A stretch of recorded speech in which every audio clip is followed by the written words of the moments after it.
Selam aleyküm, hürmetli seyirciler. Milli telekanalında haberler stüdyoda men Abdullah Josman çalışam. Bugün böyle malumatlar hakkında tarif etemiz. Bu yılın sonuna kadar Bahçesaray rayonunun Süren stansiyasında memuri binanın ve muzeyinin temeli koyulacak.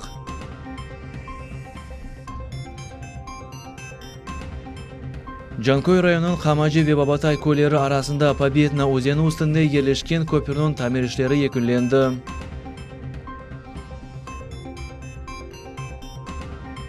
Bugün Cumhuriyet Nefaka Fonu'nun hadimleri konferensiyanı teşkil ettiler. Digabr uçusunda Halkara Sakatlar Günü kaydetili. Sabriye Bilalova öz 90 yıllığını kaydetti. Bu ve diğer vakalarını bizim yayınımızda seyrediniz. Bu yılın sonuna kadar Bahçesaray rayonunun Süren stansiyasında memuri binanın ve muzeyinin temeli koyulacak. Bu vaxtda Kırım Cumhuriyeti'nin milletler ara münasebetleri ve sürgün olğan gражданlar işleri boyunca Devlet Komitetinin reisi Zaur Smirnov memorial kompleks kurulacak yerde geçirilgen çıkış müşaveresinde belli oldu. Bundan gayrı ikinci nevbetin kuruculuğu muzakere etildi. Bu yerden muhbirimiz Alime Kaybulayeva. Bugün soğuk havaga bakmadan sürgünlük kurbanlarının hatırasına bağışlanған memorial kompleksinin teritoriyasında kuruculuk işleri devam etmekte. Kuruculuk teritoriyasında Milletler Ara Devlet Komitetinin reisi Zaur Smirnov plan boyunca ziyaret ile bulundu. Çıkış toplaşuının ketişatında leyha smeta vesikalarının kuruculuk işlerinin becerilüvünün ve memorial kompleksinin ikinci nevbeti kuruculuğunun bağlı sualler muzakere etildi. Видим, что сегодня работы идут полным ходом. Уже открыто финансирование по объекту, график выполняется 100%. На следующий год порядка 100 миллионов рублей будет выделено для ведения строительных работ. В целом мы планируем к 2019 году, это как раз таки 75-летие депортации народов из Крыма, полностью закончить объект, уже будет весь комплекс представлен в полном его виде. Но хочу всех заверить, что уже к 18 мая следующего года здесь будет что показать. Мы определили сегодня те часть работ, которые будут к этому времени завершены. Поэтому, конечно же, здесь именно пройдут массовые мероприятия, посвященные памяти жертв депортации, посвященные возрождению реабилитированных народов.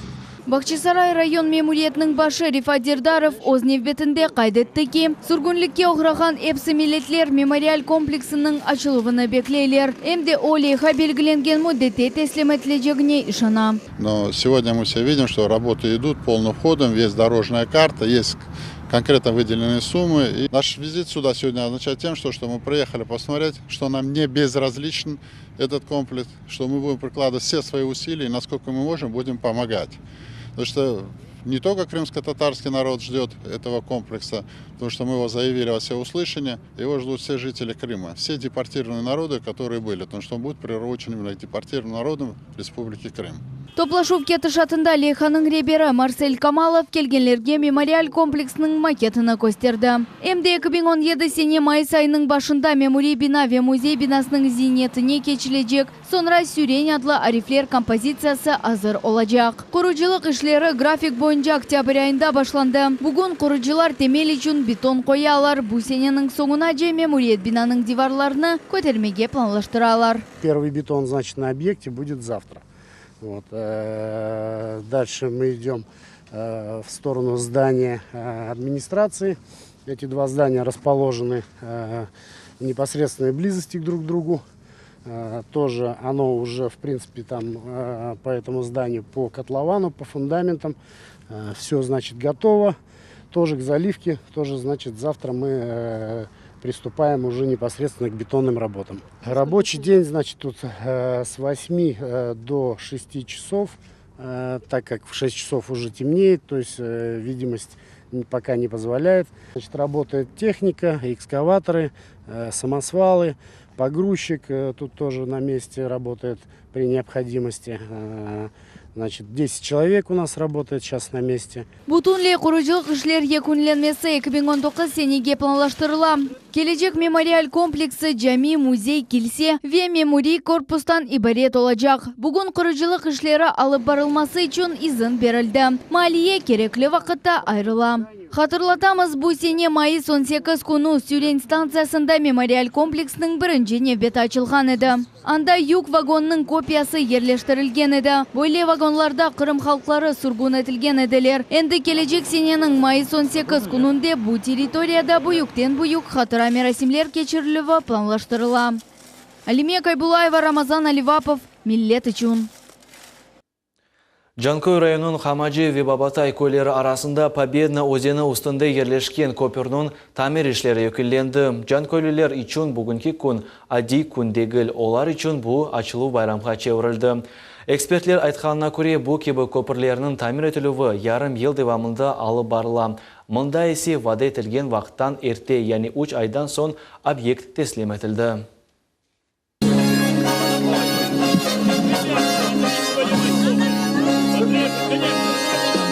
Лента кесілді. Енді көпірден қорқмаздан кешмек мүмкін. Бұл вақаны Камачи көй шурасының 5000-ден зияды сәкіні 1,5 жылдан берлі беклейді. Оларының чоқысы айталар ки көпір тікленілмесі көлілер үшін байрамдыр. Спасибо мостостроителям огромнейшее и вам, телеканалу Миллет, огромное спасибо, так как вы никогда нас не оставляли. Көй сәкинлері көпір құрыжылығында ярдым еткен әрбір инсанға тешекірлер білдірелер. Очень все довольны. Мост прекрасный. Мы даже не ожидали, что будет такой хороший мост. Все едут, просто молятся, так сказать, на этот мост. Руководство города Джанкоя, жители нашего села очень активно участвовали. Ваша передача, телевидение, Миллет участвовал. 6 раз приезжали к нам, знали наши проблемы, помогали. Сәкинлер айтқанына көре көпір эксплуатацияға кірсетілген сон, қомшы көйлерге де барып етмек баяғы еңгелешті. Чүнкі 1 жылдан зияды олар айланып 8 километр кешмеге мечбур еділер. Атта автобуслар бұл елнен жүрмеге истемейді. Мы рады, скажем так, что наконец-то это событие свершилось. Слава Богу, благодаря, скажем так, работникам, строителям оперативно сработали, молодцы, ускорили производство, ускорили строительство этого моста. То есть мы счастливы, на самом деле. Мы благодарим всех строителей, всех участников, всех наших активистов, которые добивались этого строительства. Поэтому очень-очень хорошо и радостно на душе в этот день. Тантаналы тәдбірді Қырым Жұмхурет Девлет Шурасы рейсінің бірінші муавины Наталья Маленко иштирак етті. Оның сөзлеріне көре көпір құрыжылығы Жұмхурет елбасшысы Сергей Аксеновның незаретінде бұлынғаны мұйымдар. В Джанкойском районе 113 сел. И есть еще 13 мостов такого же уровня, которые надо строить. И вот очень важно, что сегодня именно есть движение вперед. И люди сегодня видят перспективу, как это будет. И очень важно, что вот то, что обещается, то выполняется. Қырым Жұмхурет араба yollar қызметінің мудир вазифесіні вақытынче эда еткен Игорь Кравченко тариф еттіге. Көпір кечіті пек қысқа мудетте тікленілді. Бюджет паралары да ихтисат етілді. Бұл есе 10 миллион рубле. Құрыжы шirketінің векилері көпір ишлетілмесіне 10 ел гарантия берелер. Действительно, очень редко встретишь таких подрядчиков, которые добросовестно, несмотря ни на что, продолжают работать. Мы уже не раз обозначали на том, что данная работа, ну, действительно, как по опыту, выполняется где-то за полгода, то есть 6 месяцев. Данная конструкция была возведена за 3,5 месяца. У нас еще больше месяца осталось по контракту, то есть на 31 декабря. 25 ноября уже было все готово. То есть у нас уже там Росавтодор приезжал, уже здесь испытывал, проводил испытания по качеству. Да, тоже были очень приятно удивлены. Тәдбірді парламент Қырымның араба yollar қызметінің район ве шер мемориетлерінің векилері әмді ерлі сәкілер иштирак еттілер. Хатırlatамыз, eski көпір бозылывынен ве янысы текленілівінен Татарстан Жұмхуриетінің көпірлері адлы акционер жемиет оғрашты. Ишлер 3 сменада алып барылғаны себебінден объект муддеттен эвел тапшырылды. Жанкой район мемориетінің адындан құрыжы шirket векилеріне фахри ярлықлар берілді.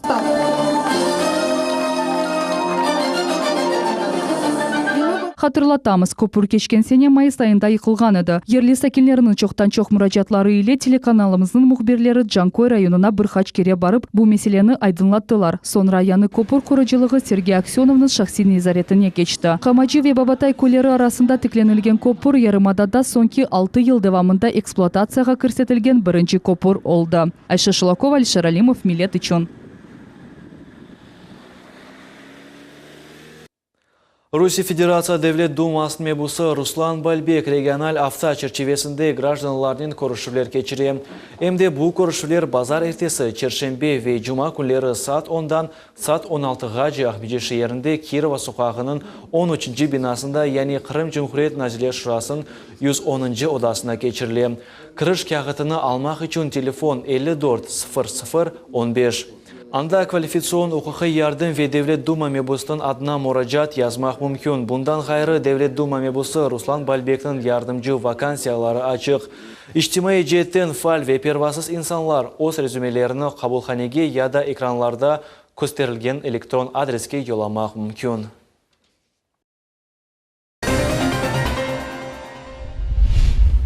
...2017 senesinde nefakacılarga bir kerlik tazminat berilecek mi? Kırımda gражданлардың nefaka ak hukukları omurga keçiriligi boyunca komissiya nasıl çalışa?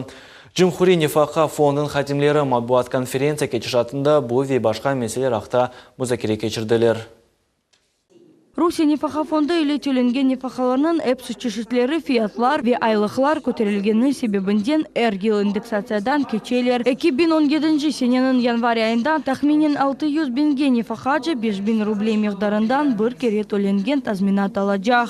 5000 будут выплачено всем пенсионерам, которые состоят на пенсионном учете в пенсионном фонде и которые получают пенсию по состоянию на 31 декабря 2016 года. Это выплачивается компенсация за непроведенную в 2016 году в полном объеме индексацию. Поэтому это будет разовая выплата, и она никак не будет влиять на дальнейший размер пенсии. Kırım Cumhuriyeti'nin Rusya Federasyası Devlet Nefaka Fondu'nun müessesinin baş muavini Lyudmila Pupasheva aytkanına göre 2017 senenin fevral ayından nefakalar artırılması belgeleniyor. Пенсия будет у нас расти с февраля месяца, потому что в феврале у нас индексируются страховые пенсии. Это пенсии и по старости, и по инвалидности, и по случаю потери кормильца. А с 1 апреля у нас индексируются пенсии социальные и пенсии, которые назначены по закону о государственном пенсионном обеспечении. Bundan da gayrı konferensiyada belli oldu ki Kırım'da gражданларның nefaka ak hukukları omurga keçirilüvüyle uğraşkan komissiya öz işini başladı. Onun esas maksadlarından biri nefakacılarının meselelerini çözmektir. У нас 5004 человека, кому не учли в стаж период занятия предпринимательской деятельности или иной деятельности, то есть людей, которые сами себя обеспечивали работой. Комиссия собирается не реже одного раза в месяц. После подачи гражданином документов в территориальный орган в течение 3 дней эти документы должны поступить на комиссию. И после принятия решения в течение 3 дней выписка из протокола должна быть направлена в тот территориальный орган, откуда поступили документы. Bundan da gayrı Nefaka Fondu gражданlar için elektron servisinin kendileştirilmesini devam ettirecek. Servis yardımıyla insanlar Nefaka Fondu'na müracaat yollayabilirler. Hem de kabulga yazılmak ve bununla beraber bir sıra vesikalarını sımariş edebilirsiniz. Sultaniye Mecid, Dmitri Nizavoy, Millet için. Kiyev'nin merkezinde milliyetçiler yani nasionalistler marşı keçti. Tahminen 100 adamdan ibaret olgan kolonna revolyutsiya sözünü siltendirip, Mustaqillik meydanından Ukrayna Yuqarı Şurası'nın binasına yol aldı. Miting yürüyüşçilerinin bir kısmı Pravı Sektor adlı ekstremistik teşkilatının bayraklarını ko'tarib kettiler. Kiyev'nin merkezi sokaklarından birisine yürüyüş kapılgan edi.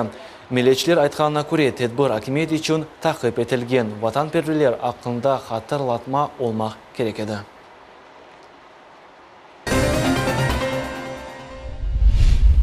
Bu sene iyul ayının sonuna Mamaq koyunun sakinleri bizim muariyetimizge müracaat etip, idare etilmegen piyadeler keçitinde svetofor yerleştirmege yardım etmege rica ettiler. Bizim suratmamızga Kırım'ın araba yollar hizmeti obyekt idarenin 2016 senelik Kırım Cumhuriyet araba yolların inkişafı adlı maksadi programmasına qoşulacağı haqda haber etken edi. Svetofor yerleştirilüvü boyunca işler ağımdaki senenin sonuna becerilecek. Gражданларның tekrar müracaatları sebebinden biz idare vekillerinden cevap almağa tırıştık. Мы идем по плану, мы ждем сейчас уже непосредственно сам светофорное оборудование, мы уже заказали, оплатили его, поэтому мы планируем, что до Нового года мы ведем в эксплуатацию там светофоры, то есть если поставщики не подведут. Потом мы усовершенствуем разметку на пешеходном переходе, ведем метод холодного пластика, то есть он и долговечный, там больше года гарантии, и действительно очень хорошее светоотражение. Вот. Ну, подобного рода будем новые технологии применять и шумовые полосы, которые перед пешеходным переходом. Çetel maxsus xizmetler Rusiyanın maliye sistemasını bozmaq üçün buyuk kiber ucumlar hazırladılar.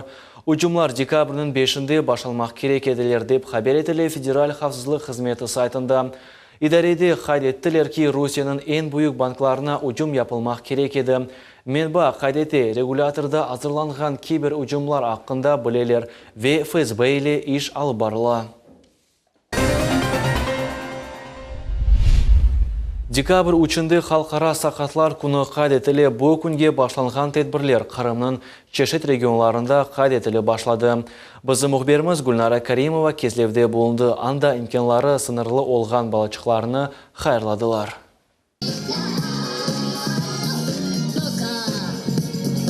Халқара сақатлар күні 2008 seneden başlap kaydetili. Dünyada tahminen 1 milyar sakat yaşay. Olar hepsi Allanın күні beden ve içtimai iqtisadi problemlerge rast geleler. Onların sağlığı zayıf olğanı sebebinden imkanları sınırlı olğan insanlar tolu şekilde tahsil, sağlık saqlaf, hem de içtimai ve hukuki yardım alıp olamaylar. Onun için dekabr 3 günü keçirilgen Halkara Sakatlar Күні insanların dikkatini sakatlarının keskin meselelerini celp etmekke doğurtulam. Эти мероприятия очень важны.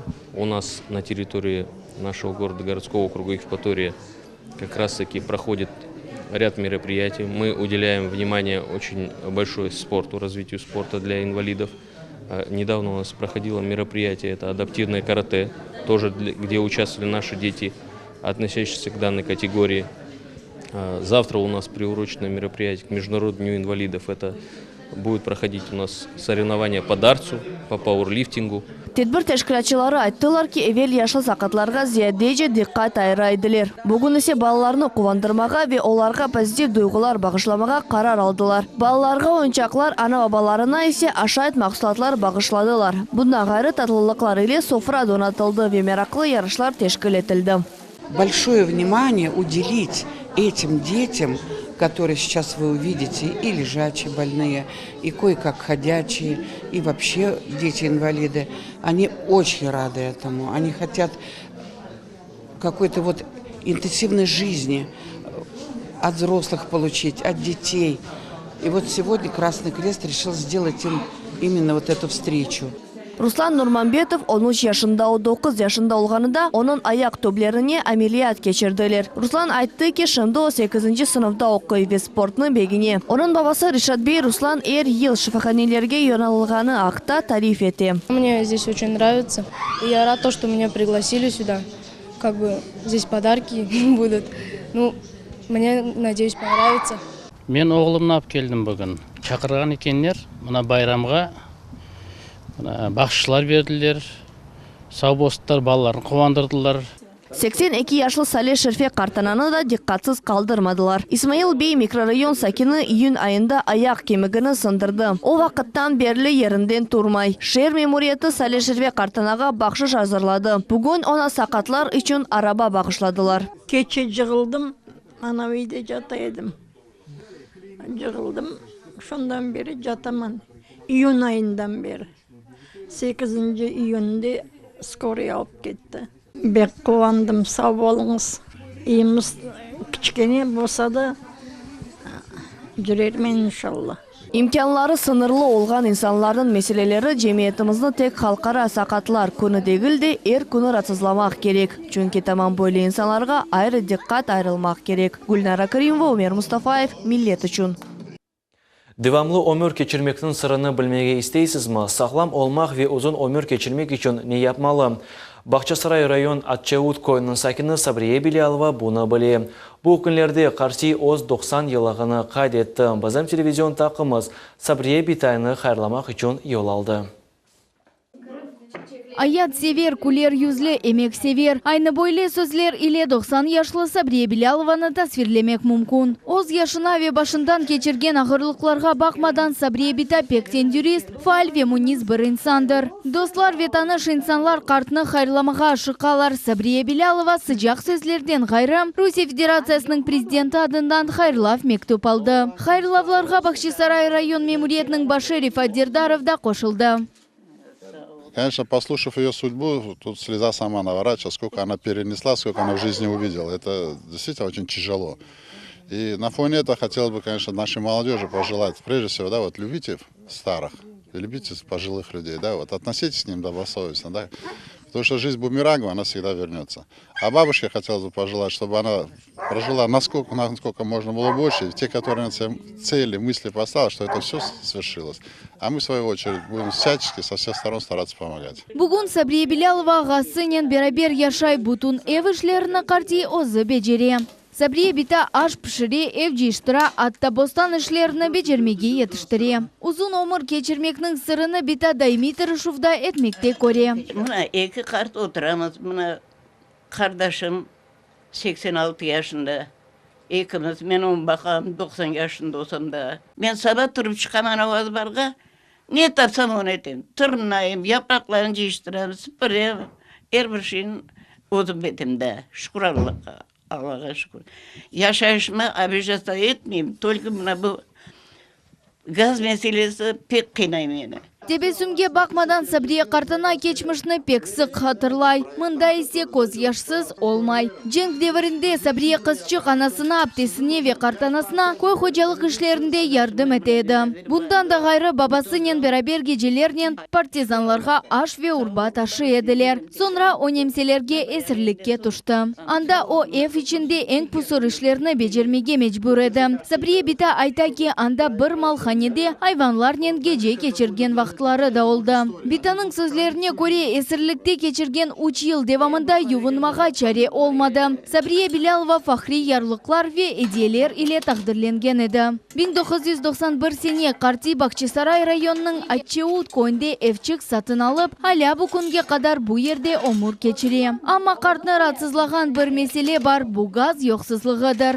Ondan sonra 42 senesi Avgust 5'te Germaniyaga uznik aydadılar işte, kettik anda.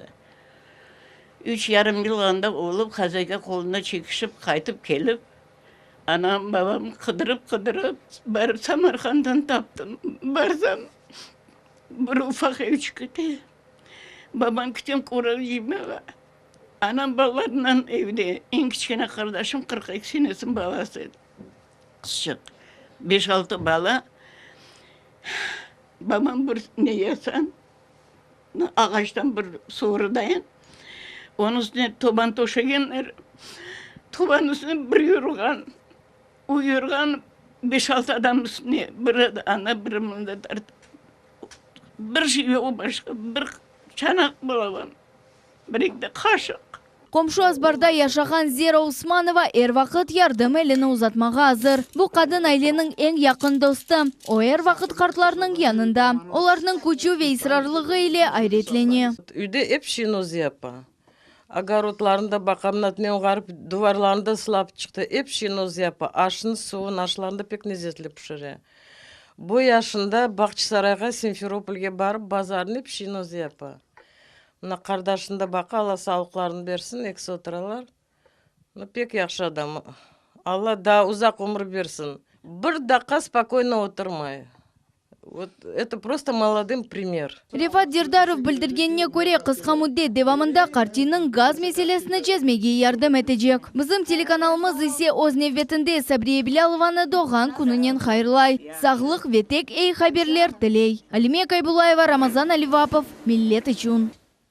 Жума әртесі ве базар күнлері Қырымда ава бозылуы бекленелі. Бұнен бағылы Ярымадада фуртына тембелеви илян етілді деп хабер етен Қырымның февкуляды вазиет назірлігі. Ратлық күнлері Женеби ғарб тарафындан күшлі ел бекленелі. Қар ве яғмур яғмасына емде тайғалақларға азыр олыңыз. Құртарыжылар Ярымаданың сакелеріне ве мұсафірлеріне қавсызлық қайделеріне құлақ асмаға тевси етелер. Bu noktada yayınımız sonuna yetti. Evlerinizge erdayım iyi haberler gelsin. Efirde görüşmek üzere. Sağlıklı kalınız.